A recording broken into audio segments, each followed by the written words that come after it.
Welcome back to In Ohio Country today, and joining me now is Mike Estadt from the Ohio State University Extension. Mike, thanks for joining us again. Great to be with you again. Yeah, the last time we caught up with you was at Alan Davis's annual Risk Management Seminar back in the spring of last year. You're here at the Ohio No-Till Conference.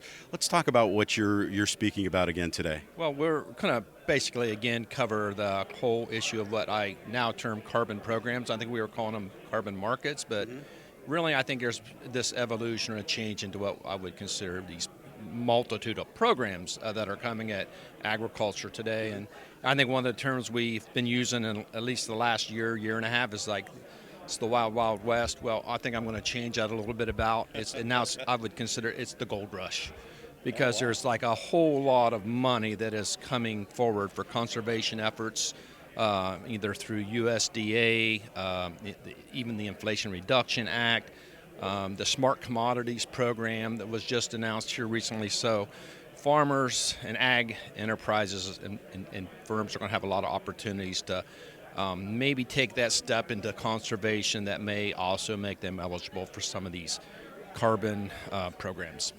So the programs and the markets that we talked about a year ago have drastically changed over the last 12 months.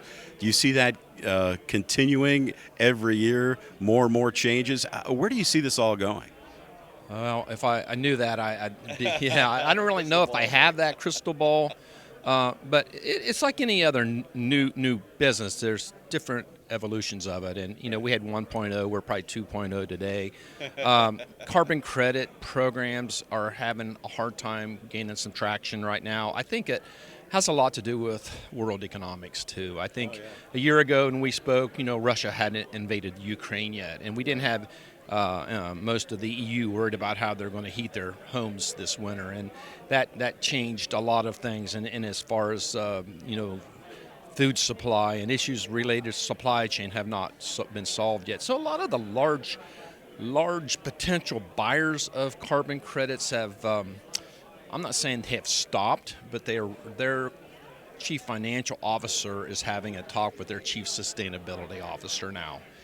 So are we really ready to go out there and make that commitment to buy the credits? And I think you're seeing companies looking at this whole issue of the Scope 3 within that supply chain reduction of carbon as the entry level for a lot of the ag right now. Well, it really seems like, from a fundamental standpoint, that it's more than just the United States. This macroeconomic environment that we have to deal with certainly is going to play an effect on how it translates down to our farmers here in the Buckeye State. So what kind of information are you going to talk to these guys about here at the Ohio No-Till Conference? Well, I'm going to share, the basics of how we've got to this point. I'm also going to share a little bit about, what's coming down the road as far as opportunities to help reduce the risk of going into some of these conservation programs. I've heard it a lot today. These men and women are in the room today.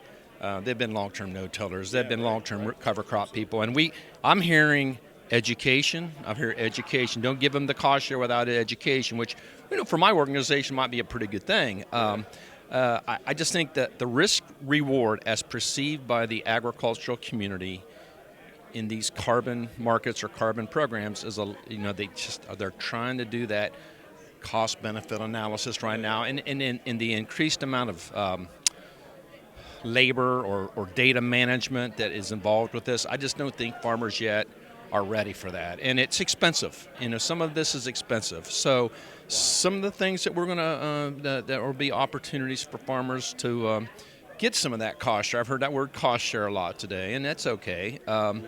But again, that's I'm going to share some of that and talk about some of the reasons in the consumer demand for a lower carbon footprint.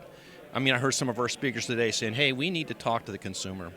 I heard that a little bit. Hey, we need commercials, and we need to have them understand, like, you may have to pay 5, 10, 15 cents more for something, but if there's a benefit to the environment, that's where the win-win will be. And I think some of the companies, the large companies, especially in the food industry, that are trying to reduce their supply chain carbon footprint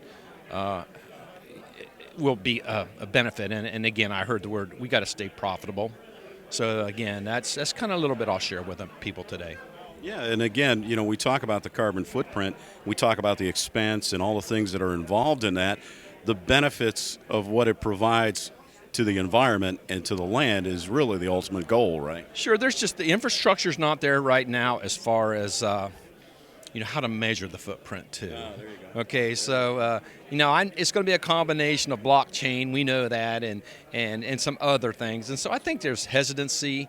I'm not going to use distrust might be a strong word, but I think farmers and ag producers want to feel confident that they're being treated fairly and that what they're doing is good. I think inherently, I heard the word legacy. We want to leave this farm better, Sure. and I think that's important.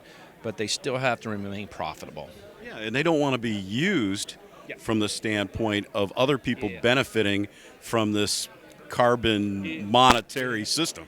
Yeah, I with all these different programs that are out there, it's the word greenwashing is starting to come out a lot, and our company's just trying to use the carbon footprint as a way to sell product, and I think there needs to be accountability. There has to be transparency, and there has to be some standardization within the system that everybody feels confident in themselves. Yeah, you always have some great stuff online for people to go to. So why don't you give them a website or a resource that they can go to learn a little bit more about the carbon markets, carbon programs? Sure. So if you want to go online, I would just maybe suggest you go into a search engine and type in CFAES Knowledge Exchange, and that will take you to our repository. We do have our own Carbon Central page, and so as things become available, we try to get those posted up there. Yeah, we'll have a link to that as far as the College of Food and Agricultural and Environmental Sciences is concerned at our website at inohiocountry.com. Mike Estadt has been our guest. Mike, thanks for joining us. Hey, thank you very much. Have a good holiday. And we'll be back with more In Ohio Country today right after this.